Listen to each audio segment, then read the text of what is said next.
Hello learners, this is Shawn from the Kindercare Education team with you. Today we're going to explore what decomposers are and how they help our world stay fresh and clean and help plants grow. And to do that, we're going to create our very own wormery that you can track. A wormery is a man-made construction that allows worms to use soil, dirt, and natural things such as leaves or grass or old fruit and vegetables and helps them decompose it to make fresh soil. Decomposers like worms and beetles are very important to growing very strong, fresh forests, crops in fields, and just really to help our oxygen levels stay clean by taking care of the plants they grow. In order to do this activity, you're going to want to have a clear container, ideally plastic. I have a glass one here, but you'll want to be very careful if you have one of those.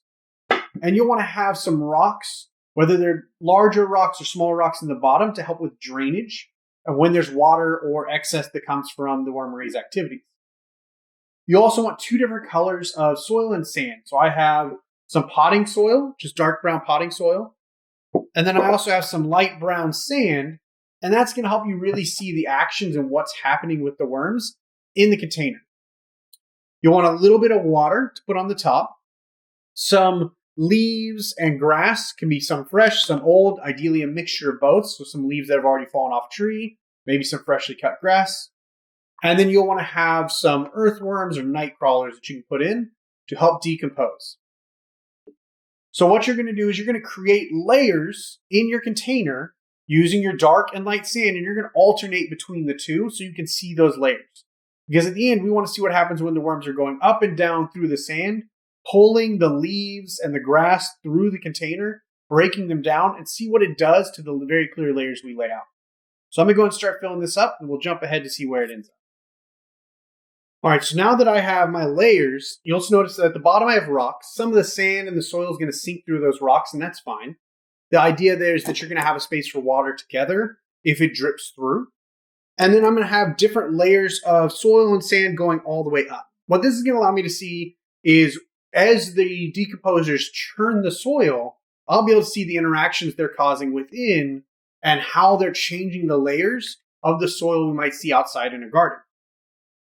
The next thing you're going to want to do is take a little bit of water. You don't want much. You just want to get it slightly damp because the earthworms are going to be more active when the soil is wet, and they're going to be more easily able to dig into that soil if it's wet as opposed to dry.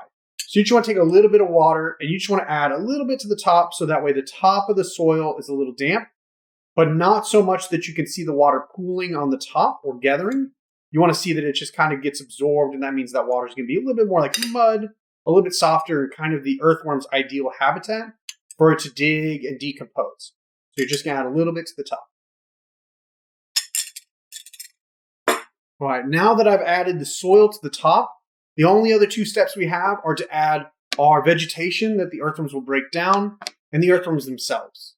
It's important to know before you finish this project up that you want to keep this somewhere that's not going to be directly in the sunlight.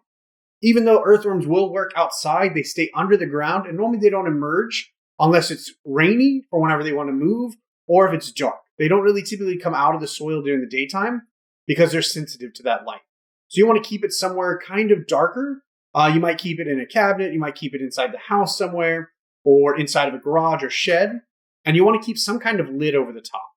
If you don't have a lid, you can use plastic wrap and punch holes through it, or if you have a lid, you can get a plastic lid and have your parent help you punch holes into the lid.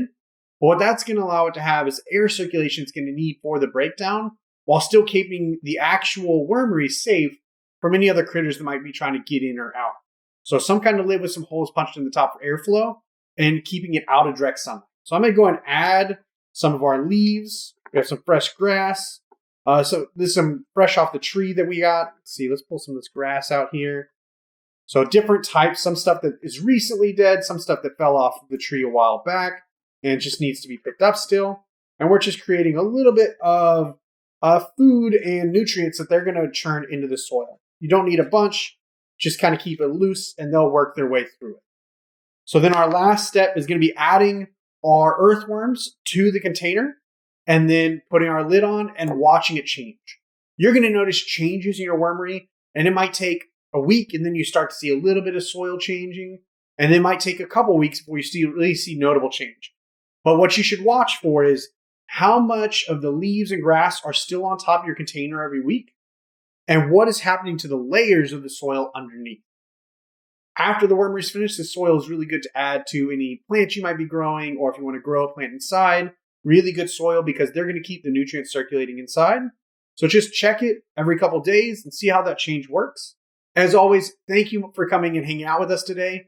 Make sure that you share pictures and videos of your wormery working on social media using the hashtag KinderCare, and just let us know what's happening through your wormery and what you're learning about decomposers and what they do for our nature.